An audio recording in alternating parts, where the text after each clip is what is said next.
Salve meus amigos, eu sou Henrique Massaro e como sempre, quase sempre, quarta-feira é dia de falar de The Sopranos aqui no canal. Tô aqui para mais uma análise semanal de um dos episódios. Desta vez aqui a gente está analisando a quarta temporada até aqui, reassistindo a série, né? Eu diria que é a melhor temporada de todas as temporadas brilhantes que a gente tem. E hoje a gente vai falar de um episódio que é um dos mais curtos de The Sopranos. Não é o mais curto, mas é um dos mais. Um episódio que tem apenas 47 minutos.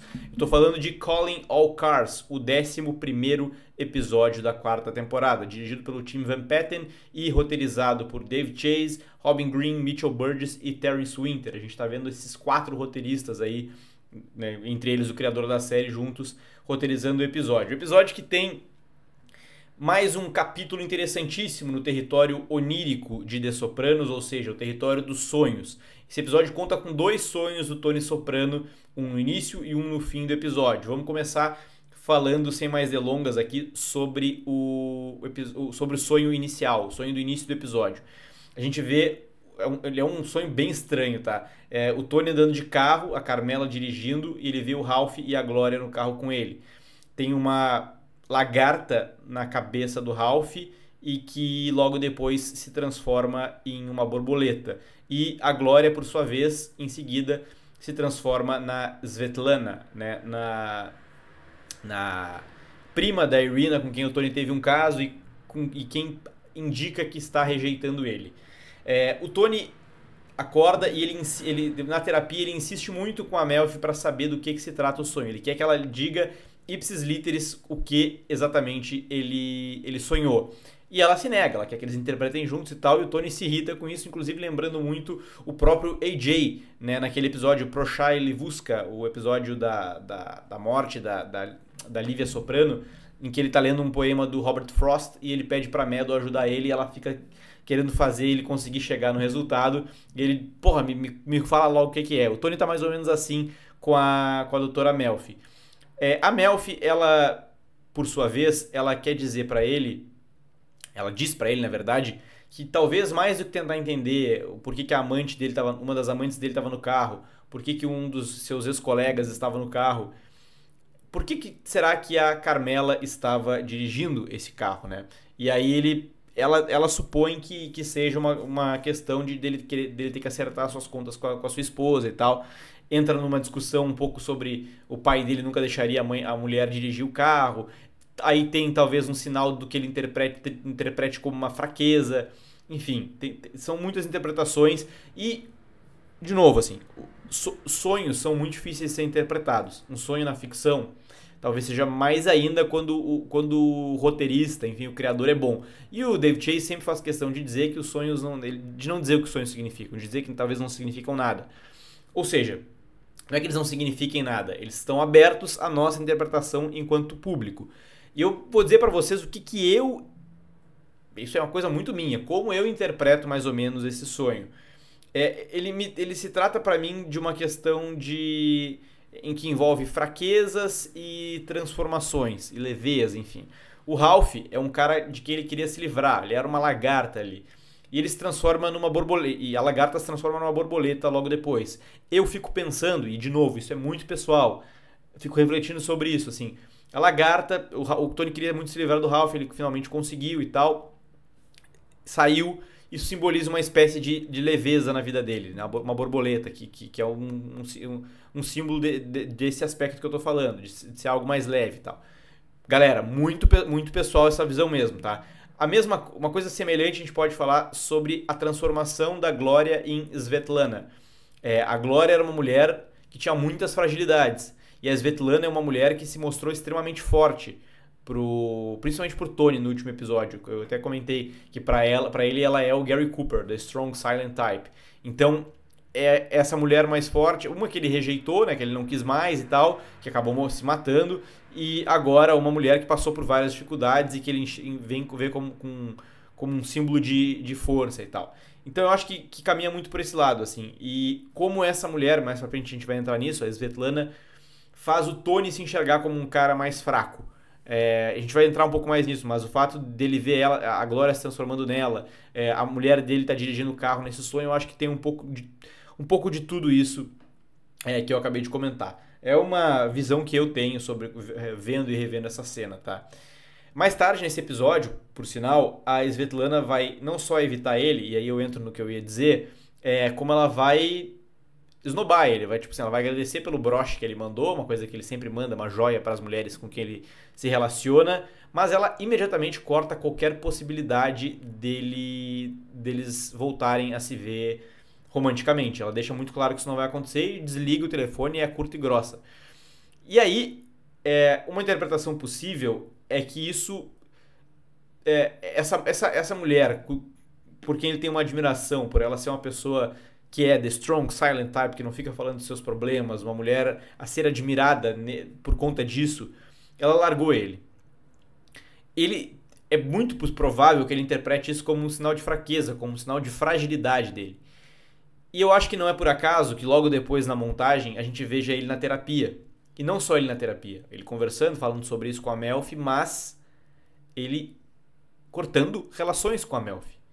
Ele finalmente ele diz que ele entende que a terapia não está levando ele para lugar nenhum mais, que foi legal enquanto durou e ele é curto e grosso, e assim como a Svetlana foi com ele, ele é com a Melfi. E por que ele toma essa decisão? Acredito que muito por conta de ele querer eliminar tudo que torne ele uma pessoa mais vulnerável, uma pessoa mais frágil. O que ele admira na Svetlana? Pô, ela perdeu a perna, ela veio de outro país e tal, passou por várias dificuldades, ela não fica choramingando e conversando sobre seus problemas. Ela mata no osso do peito e vai em frente. Ela é o Gary Cooper, como eu disse. E o que faz ele não ser esse cara, ou essa mulher, enfim, que ele tanto admira? Coisas como a terapia, né? Muito mal vista nessa visão bem reducionista do que é ser uma pessoa forte do Tony. Então, acho que muito por conta disso, ele corta laços com a doutora Melfi, que logo depois liga para o seu terapeuta, o Elliot, ou também conhecido como Peter Bogdanovich, e deixa uma mensagem falando Calling All Cars, que é o nome do episódio, ou seja, chamando alerta de emergência, algo nesse sentido. O Tony lida com fantasmas nesse sonho dele e também no sonho que ele vai ter no fim do episódio, mas não é só ele que lida com esse tipo de assombração. Fora do terreno onírico, a Janice e o Bob estão muito nessa questão por conta da Karen, a falecida esposa do Bob. O Bob anda extremamente mórbido. Ele, nesse episódio, por exemplo, ele leva um bolo de aniversário e enterra no túmulo da sua esposa. Ele também se recusa a pagar a conta do funeral porque ele não quer aceitar que ela morreu. A Janice parece ser muito altruísta, querendo cuidar do Bob e dos seus filhos nesse momento, mas vai revelar outra coisa logo em seguida. Os filhos, muito por conta das atitudes do pai, estão nessas de querer conversar com a mãe de uma forma subliminar, uma forma, né, sobrenatural, melhor dizendo. O AJ vai entrar como alguém muito malicioso nessa história, vai assustar as crianças e tal. A Janice vai aproveitar isso para trazer eles para baixo da asa dela, mas ela vai fazer uma das coisas mais psicopatas da série, que ela vai se passar por um fantasma para conversar na internet com o Bob Jr. como se fosse a mãe deles. Isso revela e vai fazer eles brincarem com o tabuleiro lá também. Isso faz o Bob se dar conta em determinado momento que a coisa tá meio demais e que a culpa é dele. E óbvio, o que ele vai fazer para lidar com isso? Ele vai ligar chorando para Janice pedindo a sua ajuda, que vai lá para salvar o dia. E para finalizar essa jogada dela de finalmente enterrar de vez a Karen, ela vai fazer o Bob comer o ziti, a comida que ela deixou congelada no freezer deles, que era a única lembrança ainda que ele tinha dela, a última coisa que ela cozinhou, ela vai fazer eles comerem juntos e ele vai comer enquanto ele chora. Cartada de mestre, mas de um mestre muito, mas muito psicopata, como é a Janice. Fraude no departamento de habitação é um outro ponto que está vindo à tona nesse episódio, né? Esse episódio é muito mais focado em tensões internas do Tony, em anseios que ele tem na sua psique do que no mundo exterior, mas também existem tensões no mundo exterior. Essa questão da fraude no departamento de habitação, que eles fizeram lá, o Tony com o Ralph e o Zelma, enfim, pessoas que aliás não vão aparecer mais, né? Tanto o Ralph porque está morto, quanto o Zelma porque ele espancou. O Johnny Sack descobriu e segue na pressão para que Nova York tenha uma fatia disso e uma fatia considerável. Ele e o Carmine têm falado com o Tony e tal. O Johnny Sack chega a sugerir, inclusive, para o Paulie, numa conversa nesse episódio, que talvez o Tony vai ser descartado e tal, dando talvez expectativas do Paulie de que ele vai subir na organização. É engraçado que quem acaba sofrendo de verdade nesse episódio por conta disso é o Vic, o avaliador, né? O cara que tá só avaliando as propriedades e tal, e acaba apanhando dos dois lados, né? Tanto dos capangas do Tony quanto dos capangas lá do Johnny Sack. Isso é, enfim, curioso, engraçado, assim, e coitado do cara. Não tem praticamente nada a ver com o negócio. Por conta disso, o Tony vai ir para Miami, né, para conversar com o Little Carmine, o filho do Carmine Lupertazzi, que é um cara que tenta ser extremamente pomposo, mas que fala errado, não se mostra nem um pouco habilidoso, é um cara limitado intelectualmente e tal. E é nesse cara que o Tony desse cara que ele espera poder depender para que ele interceda falando com o pai e tal, para botar panos quentes nessa história do departamento de habitação, e a gente fica se perguntando o que esse cara, se esse cara não vai piorar as coisas, né? Indo pro sonho do fim do episódio, tá, pessoal? Que é também um sonho rápido, assim, mas muito repleto de elementos, assim, difíceis de interpretar. Ele começa com o Tony vendo pernas saindo de um carro muito rápido, que seriam elas da Gloria Trillo, talvez. As pernas dela são sempre muito destacadas ali em Sopranos, e as pernas de mulher como um todo talvez simbolizem um pouco isso, do Tony tá meio que dessa dominância em cima do Tony, tal, de como ele acaba sendo dependente, enfim. Logo depois aparece o Ralph de novo, e a gente ouve durante todo esse tempo o Tony caminhando, e a gente ouve grilos, né? Só o barulho de grilos. Que, né, pegando da memória aqui, é o que o Tony diz ser a parte favorita dele de O Poderoso Chefão Parte 2, a parte em que o jovem Vito Corleone tá na Sicília ainda e ele ouve o barulho dos grilos e tal. É uma coisa que ele cita. E ele tá com uma roupa de trabalhador, assim, braçal, de pedreiro, talvez. O que talvez remeta ao fato de que o avô dele era um cara que era um construtor. Ele já falou isso pra Isabela, já falou, né, conversou isso com a Meadow, de como ele veio de Avelino e construiu uma igreja com as próprias mãos e tal. Só que ele tá entrando numa casa, que a gente não sabe que casa é. E assim que ele abre a porta da casa, ele vê descendo da escada, uma imagem muito assustadora até, uma silhueta de uma mulher descendo dessa escada. E essa mulher, para mim, é obviamente a Lívia, né, a sua mãe, que tem uma associação muito forte com escadas. A gente já falou várias vezes isso aqui em análise, o fato dela, a questão de vai ser jogada da escada, tá descendo da escada, enfim. A Lívia e a escada são uma combinação que se faz muito presente ao longo da série. E não dá pra ver nitidamente que é ela, mas dá muito a entender que é ela, talvez uma versão mais jovem.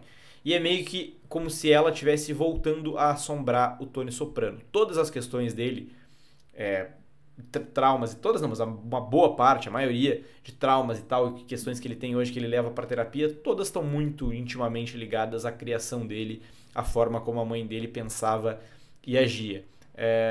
E isso remete também, por exemplo, faz a gente pensar numa frase que foi dita mais cedo no episódio. A Janice falou pro Bob: os mortos não têm nada a nos dizer. E nesse caso tem.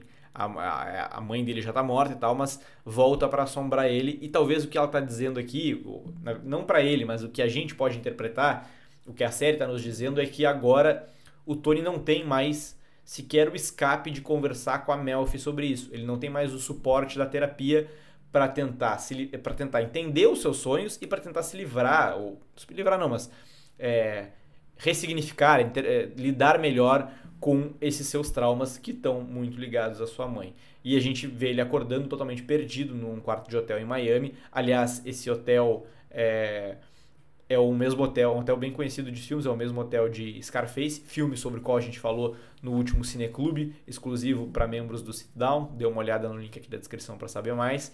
Ele acorda nesse quarto de hotel, totalmente perdido, e vai até o banheiro, onde tem uma luz vermelha, né, que é uma coisa muito... um sinal de perigo, de talvez um inferno que ele está vivendo. Uma coisa, realmente uma luz muito... uma imagem muito confusa, assim. E ele ainda meio acordando o caminho em direção à luz, dessa vez da rua, e para na sacada até o episódio acabar. E é assim, desamparado emocionalmente, que o Tony se encontra nesse momento, já que ele rompeu laços com a Dra. Melfi. Beleza, gente? Era isso que eu tinha para dizer. Espero que vocês tenham gostado desse vídeo. Até o próximo e tchau!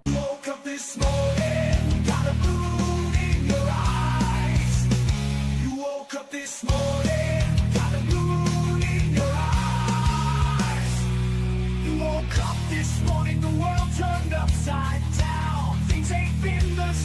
since the blues walked into town. But you wanted